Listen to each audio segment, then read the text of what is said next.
Do you like my earrings? I don't know if you can see them, but they're a xenomorph.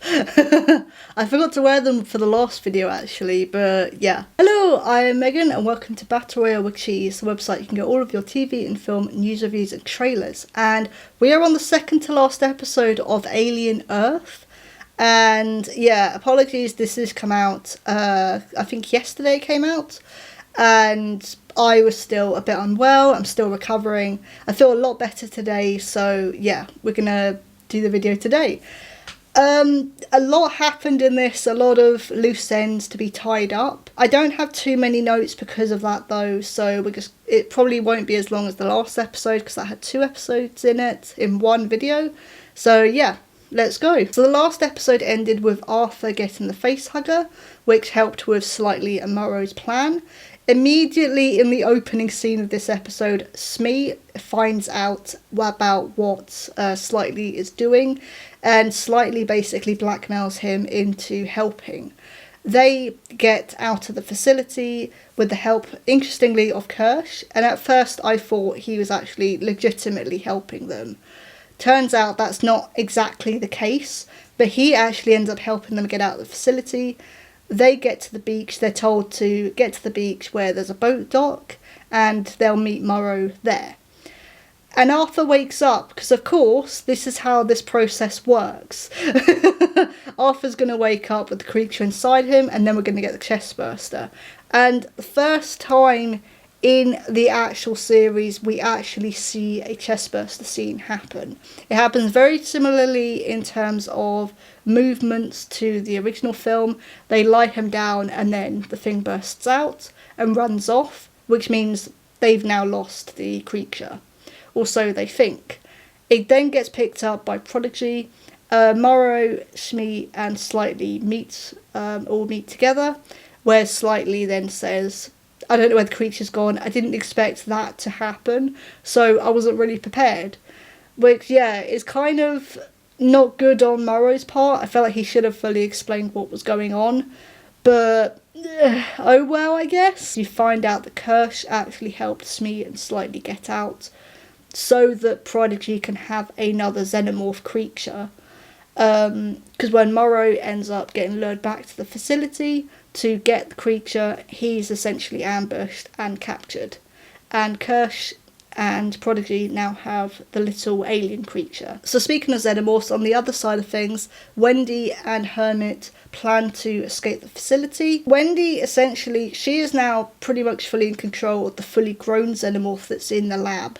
And she actually uses that xenomorph to help them essentially, and to get out of the lab and to help them along their journey to the beach, where they're also going to the boat dock as well to escape. Wendy convinces Hermit to get everyone else out, as in the other synths, and she tries to persuade Curly and Nibs to get out. Curly doesn't want to because she actually says this is the best place I've been to, which I thought was actually quite, sad. It really speaks to where she came from as well. If this is the best place that she's been to and the best sort of situation she's been in, then it really speaks volumes to her situation.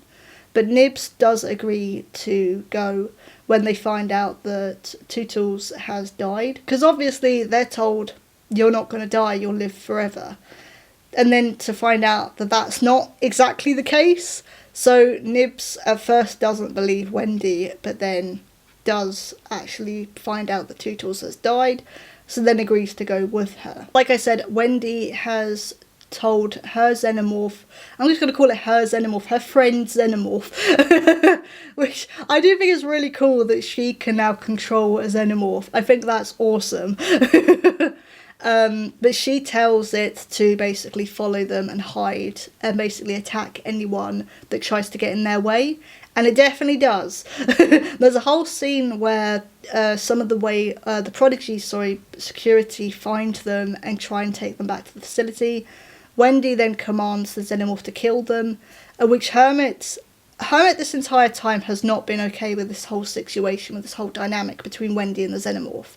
We've discussed this in the previous video as well, with the previous episode. He is not okay with it because he knows what the xenomorph is capable of, he's seen it, and so he's not okay with it. And this is especially the case when, after the Xenomorph has killed all the Prodigy security in the first ambush, she commands it to go up to them, and Hermit and Nibs also are like, they immediately want to like kill it. You know, Hermit starts to get his gun out, and Wendy says, no, don't shoot, just stay calm. And I think this scene was really cool, actually, because it showed actually how much control Wendy has over this creature, actually how well she can communicate with this thing as well, which I think is cool. Like we've said before, like they all have different potentials. You know, we talked about Curly learning different languages fluently in a couple of days. Nibs with her strength, she demonstrated that when she attacked Sylvia. We'll talk about that in a minute as well, actually, because we haven't got to the end of the episode yet. But then Wendy also has this ability to talk to the Xenomorphs. So they all have these different abilities that they're able to hone in on, as it were. And, like, that makes them unique, but it also makes them powerful. And I think Prodigy really underestimate actually how powerful they can be and how intelligent the synths can be. But yeah, I thought this particular scene between the Xenomorph and Wendy was actually really, really cool. I really, really liked it. That's so cool. Sorry to just be a bit of a fan for the moment, but that's really cool. Then the episode does end with the three of them actually getting to the boat dock, but they are ambushed again by Prodigy and by Hermit's previous co-workers that we saw pretty much at the beginning of the show, actually. Nibs then... Let's talk about Nibs' strength, because oh my god, I was not expecting that. Nibs literally grabs this guy's face, crushes it, and essentially rips his jaw and spine out. It's insane. It is insane.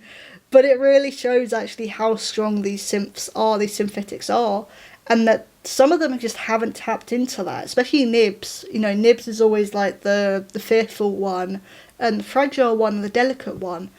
So for her to suddenly strike out and attack and kill this guard was really shocking, but really cool. Like, it really showed that even she has that strength as well. The one thing I didn't like is actually how it ended. So Wendy then, in retaliation to this ambush, tries to summon the Xenomorph, but Hermit stops her from doing so. After Hermit sees Nibs kill the soldier, he actually kills her. He shoots her. In fairness, Wendy is really not happy about that. So I think in the next episode, I think there's going to be some tension, definitely. And I don't know where that's going to go.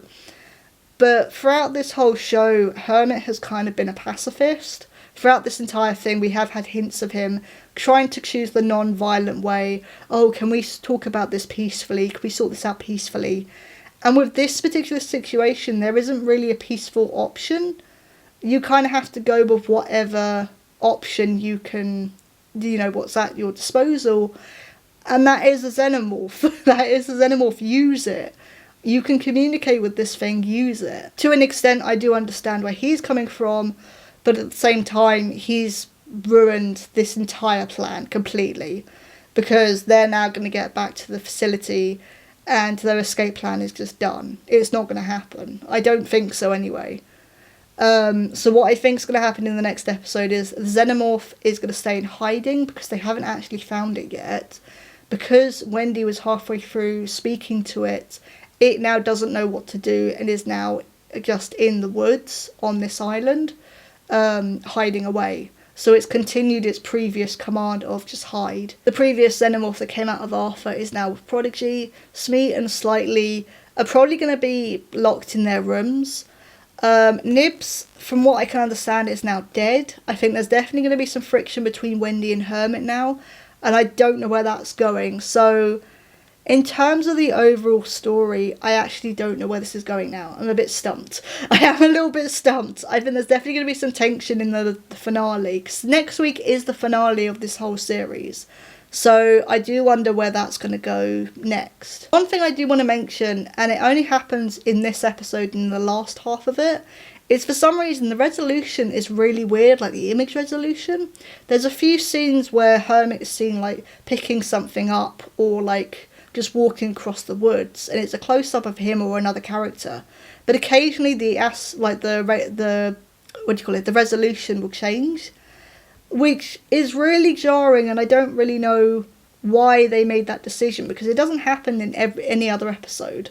So I don't really know what happens there, but it was a bit weird to see that. But overall, I really, really enjoyed this episode. It actually did what I was hoping it was going to do. Wendy was going to use the Xenomorph against Prodigy to try and escape. It ended in a way that I wasn't expecting, and now I am a bit stumped on where the finale is going to go for next week. Nibs dying was definitely a surprise, or there is a possibility they can bring her back, because we didn't see her, vomit up that white, like, goo stuff, like Tootles did in the previous episode. So maybe there is a chance for her to come back, but I don't know if she's going to have maybe another memory wipe or something, or they're going to completely reset her. So that could be another theory as well. But aside from that, I have no idea how this is going to end now. The ending really took me off guard, to be honest. So, yeah. But I really, really enjoyed this episode, regardless of the ending. I'm just interested to know where it's going to go now, because I have no clue. But this was my sort of thoughts and theories video on Alien Earth episode 7. We are near the end. Next week is the finale, and we'll see how things go. But thank you for watching. I was Megan. This is Battle Royale with Cheese. See you soon.